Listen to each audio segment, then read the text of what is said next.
Okay. Yeah. So Microsoft posted A picture of the chip at 4K. yeah, the chip, the Xbox Scorpio main chip says 4K on it. Like why? Like why? Because can they guarantee that all these games are gonna be 4K? Because if you are, then you can't put. I mean, you got to do that in order to put 4K on the chip. Because if you don't, then that chip that says 4K on it, it's gonna look stupid as hell. But I can't wait. they posted some teaser videos about Project Scorpio. Is that what you're looking at right now? Yeah, and there's some hidden messages. Are you trying to find these hidden messages? Well, people already found them. Okay. It's way more simple than that, dude. YouTube, dude, it's the greatest thing ever. Exactly. So there's one where it says 6 is greater than 4, which is most likely a reference to the 6 teraflops allegedly of the Scorpio compared to the PS4 Pro's 4 teraflops. And then this other one has a string of text that appears to say X10S101317. Now, Microsoft usually uses some kind of date format with, what does it say here? Windows and Xbox software builds. So people are saying based on how their nomenclature in the past, like X1OS is the nomenclature for Scorpio, and then 10, 13, 17 would be the release date, which would be October 13th, which would, if that's real, That's hella soon. that's kind of cool, but people already found it, so that is kind of whack. But what else would the string of numbers mean in their teaser, you know? 10, 13, 17, it lines up too perfectly. And it's a Friday, which I think allegedly consoles normally release on Fridays. I think the PS4 and Xbox One originally did. They did. No, the Switch launched on a Tuesday. No, that was a Friday. It was a Friday? Oh, yeah, it was a Friday. It was March. Yeah, I forgot. It was 3rd, which was a Friday. Yeah, you're right. I take that back. I messed everything up there. Well, are you done with all your secrets? Yeah. Or is there more? There was only 2? That was this. Yeah, just 2 secrets. All right. So now I have a question to propose. Yes. What do you guys think the Scorpio's name will be? I'll wait. I have a theory. It's gonna be called Xbox Y. I was gonna say Xbox K, because they already have the S. Xbox KY. No, Xbox 1K. 1K. You know? 1K. Okay. They call it Xbox 4K. I see. I thought that, but then I figured that they wouldn't want to take the number 4. But I feel like there should be a K. Maybe it'll be Xbox Kevin. Wait, why a K? Just because? Because it's 4K. How are you not getting that? No, but if they put a K in it, they gotta say 4K to clarify that it's 4K. I mean, I agree with you, but they're just not going to do that. Because it already has a... What if it's just Xbox One 4K? That's a bad name, I think. That's weird. It's Doesn't dumb. roll off the tongue. What about Xbox X1Z1? No. God, no. Xbox One's Unknown Battlegrounds. Negative. No, dude, it's totally gonna be called... I could see them just sticking with Scorpio, honestly. Xbox One Scorpio. I don't know. I mean, it's dope. I would just It's- stick with that. It's a cool, like, code name, but I feel like companies are gonna go with something that's more marketable, or, like, more, Rolls off the tongue. like, simple for the mass audience. Because what was the Switch's... NX. Like, they totally Yeah. should have called it NX, but people get the Switch, you know? Yeah. I mean, I understand it, but I still think they should have just called it the Nintendo. They'll call it... Scorpio would just be a dope name for it, though. I'd like to see that. I think so. It too. sounds cool as shit. I really hope they just keep it, honestly. I think my top 3 guesses are just Xbox, Xbox One Ultra, or Xbox One Pro. I don't think the Pro one They'll will. totally just rip it off. Right? That'd The be newest thing ever. Hey, what the hell? I feel like Sony guys come out and break their fucking kneecaps. Wait, did Apple by any chance sue Sony over that? Because they have the MacBook Pro and the iPad Pro? There was some... I think it was the font for their software Final Cut Pro. The font looked exactly the same on both that and the PS4. And Apple didn't throw a fit. Apple throws a fit about all that kind of shit all the time, though. I feel like. Must have got away with it. Must have. Next. Oh, that kind of reminds me. Maybe we could touch on real quick. Sony discussed some details of their E3 show and gave some details on their business. Specifically, PSVR is finally over 1 million. So it was at like 915,000 and finally passed 1 million. They say they got supply constraint and they're finally getting past that. They said that since the Pros launch, 20% of PS4 sold are Pros, and a lot of people online were like, "Wow, that means it's struggling." And well, I kind of agree, but only kind of. I feel like they really didn't expect the Pro to sell that much to where it's that big of an issue. Yeah. Honestly. Because too many people already had one, and it wasn't... They had to have known from the feedback that they weren't going to sell enough. Yeah, because like, if at the time it launched, you have 47 million PS4s in the wild, like, your market to expand to isn't... The market you're going to expand to is not the hardcore, it's the people that are going to get it at a budget. And the price of the base kept dropping. They had like great Black Friday deals and stuff like that. So it makes sense. Right. And plus, it's only now that like if people go out to buy a new TV and they're not looking for a budget TV, it's going to be 4K. It's kind of got to that point where it's pretty ubiquitous. And now nice job of translation. More people are going to finally be able to actually put the Pro to use. So, I mean, I don't think it's concerning right now. I think like this holiday and going forward, people should be getting a Pro to take advantage of it, and more people would be able to. So I think if it doesn't pick up, that would be pretty concerning. I think it'll be fine. Yeah, I mean, both consoles are selling at record pace compared to last generation, so still good. Yeah, I'm not worried. And then Sean Layden also hinted that this year's conference is going to be very similar to last year's, where not a whole lot of talking and just showing a bunch of games. So that got me excited because last year's conference was really fucking cool. As long as they have release dates. Yes, that is key. Big key. So I still stand by my bet that only 2 brand new announcements. So you're going to announce God of War release date, Spider-Man release date, Days Gone release date, and then only 2 new games guaranteed. Are you going to bet a box of Cheez-Its on this? Yeah. Wait.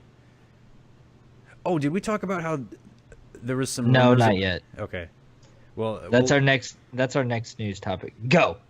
So there's some rumors that Bethesda is going to announce a new IP at their press conference at E3. So if that's the case, I owe Dakota a box of Cheez-Its. And don't worry, I already let the post office know that to keep my mailbox clean of debris during that time period to accept said box of Cheez-Its. So you know, they already know too that if it does not fit in the mailbox itself, that they can leave it on my doorstep. Yeah, well, apparently the new IP is supposed to be coming from Bethesda Game Studios themselves, so that's pretty exciting. Right. Did you... Go ahead. That link that I tweeted at you, I'm pretty sure that's fake. After I was looking at that, like, that seems like really fake. I don't think so. I don't believe that, but then there were some other, like, job postings or something that popped up. Wait, are you saying that because of the games that he was talking about? Well... allegedly, the rumor was this game called Starfield, which is like a sci-fi RPG. That itself, so you disagree? That itself could be believable, but then that post goes on to talk about like Bethesda's next 5-year plan. I don't think that stuff's true. I don't think that could. They got to guard that way too close to the chest. If I'm honest with you, I heard him say there will be a new IP in the works for E3, and I turned off the video. I didn't continue watching it, so. Yeah, I think just the stuff on the new IP itself that is believable, but the rest of the stuff put it into question. Although I will say that the Starfield sounds pretty awesome. Yeah, Buckman agrees. Oh hell yeah, dude! And it's like the one place they haven't gone, so I'd love that. Yeah. Yeah. You got this old time medieval, this After Earth. That'd be a nice little fill in right there. Also, do we have a? Do we know how Morrowind is doing? Didn't the link just come out? It just came out. It just came out, but I mean, I saw IGN gave it, I think, an 8.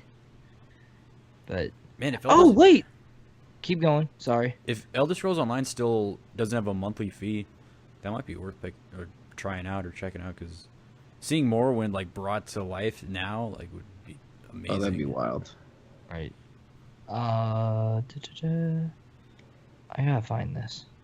Did you guys see the thing that I'm pretty sure Bethesda put on YouTube today? No. Let me see if I can find. I have to confirm this.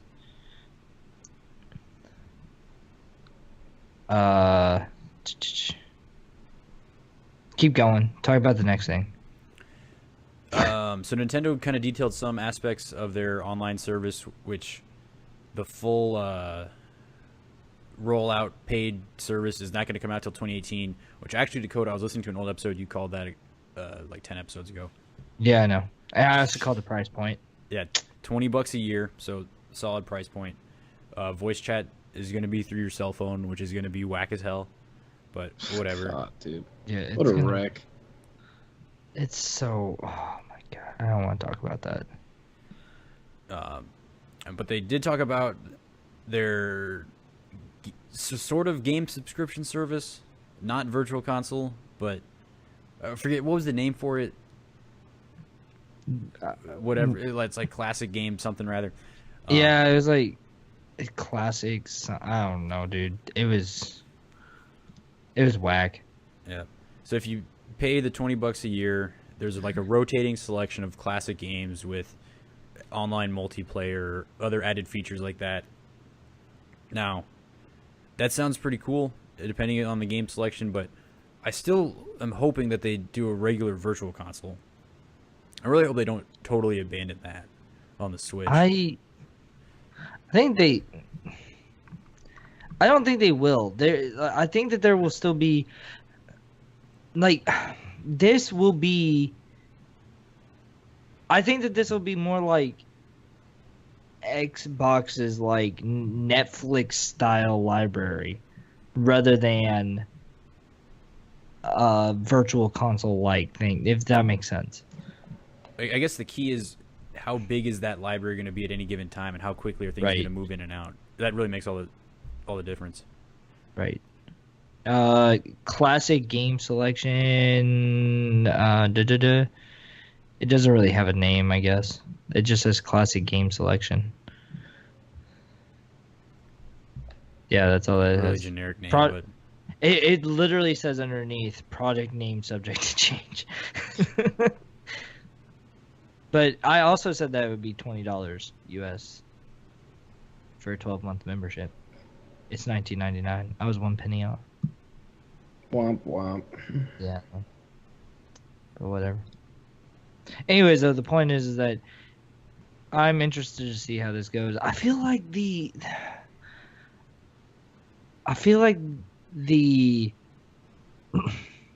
like voice chat thing with the app, I really think I don't think that that's right. I feel like they're showing it as that now. But okay, so what I'm saying here is that I feel like whenever you're on the go, that's how it should be. If I'm playing it in handheld mode and I'm in the park or something like that, I can connect it to my phone through a hotspot, and that's what it uses to then do voice chat. if that makes sense, because your phone's with you whenever you're out on the go. Whenever you're out on the go, it's not that big of a deal that you have to connect it to your phone as well as your Switch. It's still kind of dumb. I agree. You're using your phone as a hotspot to get the internet to play online. Right, and then using that, because you are already using your phone as a hotspot, you can then use your phone as a voice communication as well, and that's why it has to plug into both. But I feel like whenever you're at home, you already have a Wi-Fi hotspot. You don't need for your phone to be next to you, so it's not that big of a deal. Like, I feel like they're saying that now, but eventually over time, that's what it will evolve into, where your phone is only for voice communication whenever you're on the go. Because, like I said, being a hybrid console, they have to think about both sides here, and I feel like they haven't quite got the technology down yet to be able to do that. So it's kind of like a here you go for now sort of a thing. They're not going to say that, but I'm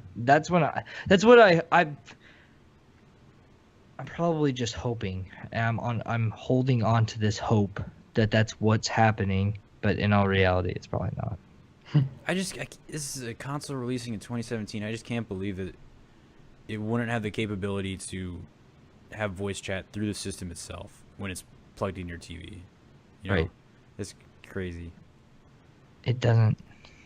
And while I'm at home, I definitely don't want to be using my phone to do voice chat. But right. I mean, whatever. Nintendo's gonna Nintendo. But that headset, though. Yeah, that's Splatoon 2 Pro controller. Dude, headset. The headset looks so awesome. And apparently, with Splatoon 2 the characters, if you have a headset, your character in the game will be wearing the same headset, which is also awesome. So they can do shit like that. Yeah, but they can't figure it out. Listen here. Okie dokie. I know, it doesn't make sense. Shut up. Okay, next. I'm done talking about this. I'm going to get pissed. Pokemon Direct. And I don't want to talk about this either. Okay. Short. It was the worst. Short, not so sweet. Pokken Tournament Deluxe. I mean, that'll be fine. That'll be fun on the Switch. Take on the go, whatever. I'm honestly, I'd rather buy Tekken 7. Tekken 7 looks fucking dope. But I mean, beggars can't be choosers there. Yeah. We can't all have voice communication through a. Never mind. Yep. So then they also announced, spitting in the faces of everybody hoping for Pokemon Sun Moon remake on the Switch, we're getting Pokemon Ultra Sun Ultra Moon for the Nintendo 3DS family of systems. Now, what the hell are these games? Dude, I don't. Instead of doing a singular third game, there's two of them, but it's not a sequel like X2 and Y2. There's two of them. I don't. What is the purpose of these games to exist? I don't know. I'm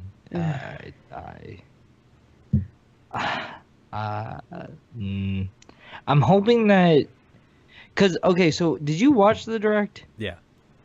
You did. So I didn't have time to watch the Direct. So I only saw the trailer. I didn't watch That was basically the entire Direct.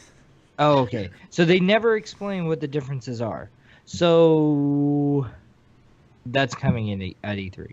So I'm not worried now. Okay, so now I care. Okay, so now I'm not as pissed. Although I will say, where the hell is Pokemon Stars? They talked that was a thing. Claimed to be a thing. Well, that is instead Ultra Moon, Ultra Sun, Ultramon for short. But the Pokemon are different. So, like, they're blacked out now, so they are different. There is a difference. But They normally do that in one game, like one third game. Like they don't. Do they really need two? And if they're not sequels, they're just slightly different story and slightly different Pokemon. I don't know. I don't know what the slightly different story will be. I mean, I'm assuming the story will change, but I don't think there's any reason for there to be two of these. I mean, I agree. I'm not saying that I disagree. I'm saying that there's a reason we don't know that there is two. And now, that if this was a rational company we were talking about, there would be. But this is Nintendo, so I don't know. The sad part is I actually have to agree with you. But okay, can we talk about the one positive in this entire thing? Yes.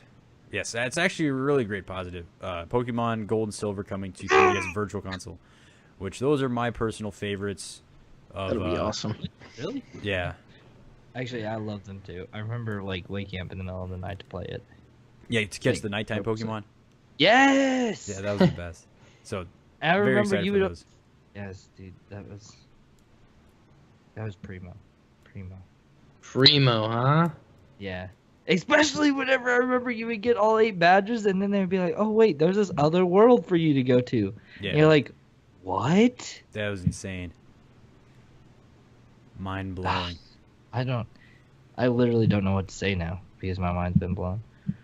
But Ultra Sun and Moon, dude.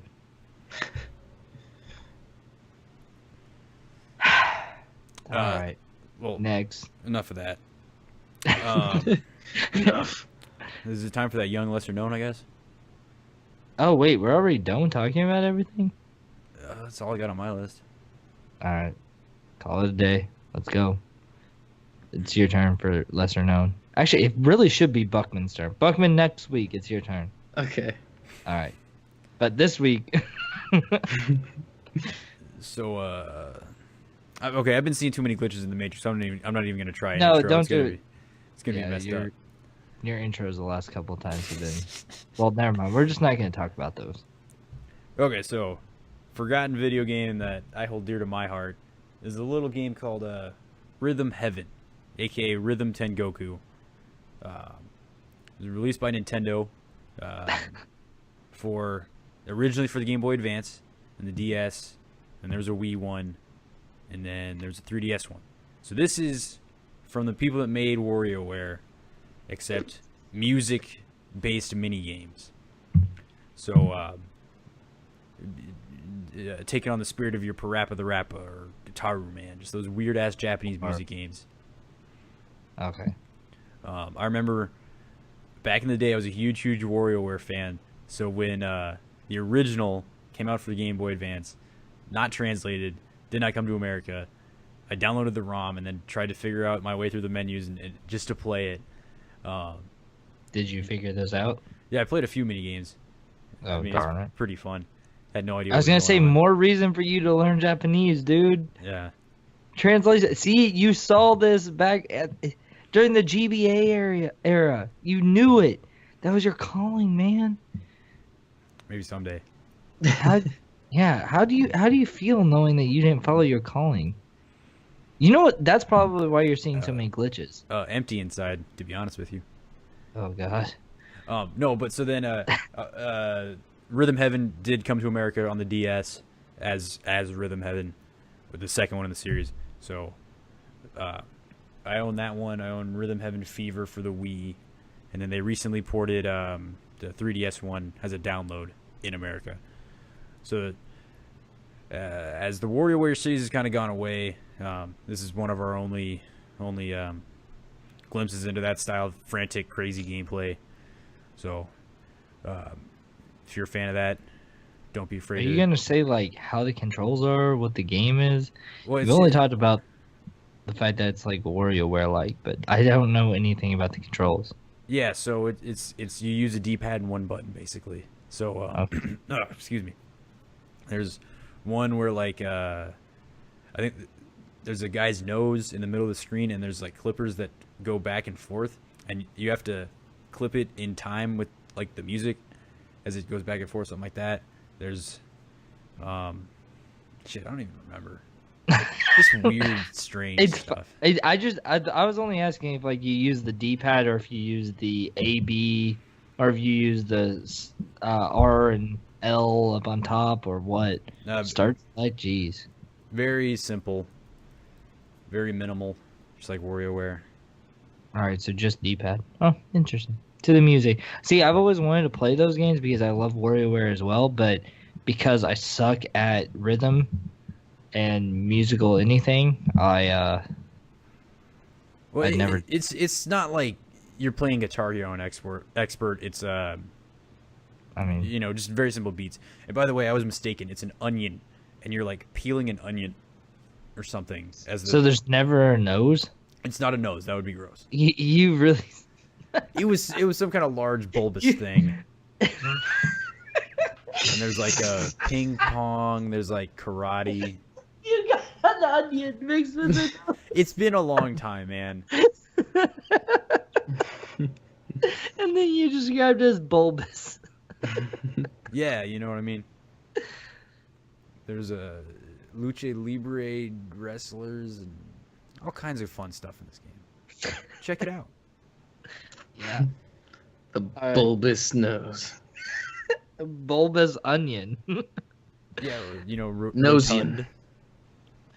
A nose. And you clip it as it's going, the hairs. And... All right, I'm done making fun of you. All right, where can they find us? You can find us on the internet or in our homes. Not my home. Stay out of my home. Welcome. No. You can go to @ZTargeting2016 on both Twitter and Instagram, and ZTargetingmedia on Facebook. You can subscribe to the podcast on the podcast app on through Apple, the Google Play Store, on SoundCloud as well. You can find me at LukeDollar23 on Twitter. Dakota is at FoxDie89 or at PepsiCo, and Buck is at Broad Gaming. And Buck, you've been streaming Battlegrounds, so folks can check you out at what's your Twitch? Broad Gaming. Twitch TV, just lowbrow. LOBRAU. Hopefully catch some Battleground streaming. Oh yeah. So, yeah. Well, hopefully you guys don't think we've gone totally insane after this episode. Just a little. We have. We've gone bulbously insane. Oh God. We've gone bulbous. Did I use that right? No. Negative. Et tu, Brute. Keep going. I'm bulbously insane. All right, we're never drinking coffee again. All three of us on one episode. We've gone too far. What you drinking? Let's go. All right. See you guys next week. Thank you for listening.